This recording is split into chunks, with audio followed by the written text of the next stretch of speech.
Kevin, in phrase match, I got search terms that generated 1 to 20 clicks with 0 sales. All keywords are relevant to my product. Should I negate them?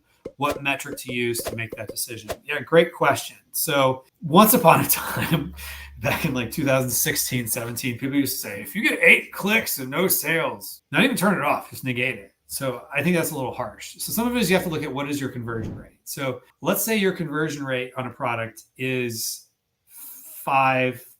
So a 5% conversion rate means it takes 20 clicks to make a sale. And so that's not abnormal with a lot of products, especially with ads, depending on how well the ad performs. So that means if you have 20 clicks, you might make a sale. Now you might say, oh, I'm going to turn it off because I got 20 clicks and no sales.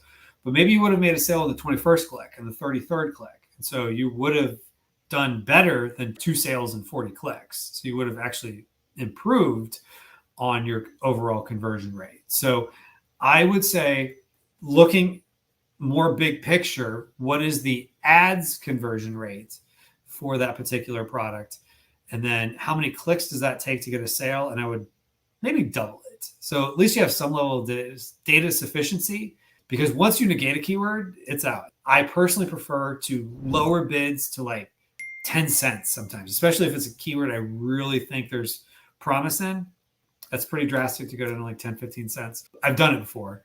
Or you can just lowering it and see if, maybe you get some, that particular keyword doesn't perform as well as you'd hoped. But if you're going to, I personally prefer to turn a keyword off as opposed to negating it. If you do negate a keyword, I'm a bigger fan of exact match than phrase match, because phrase match is going to have a lot more collateral damage of other keywords. So if you're selling a notebook and you phrase match notebook, that means any possible search term or keyword that could use the word notebook is now out. So be very careful with negatives. That's my personal opinion.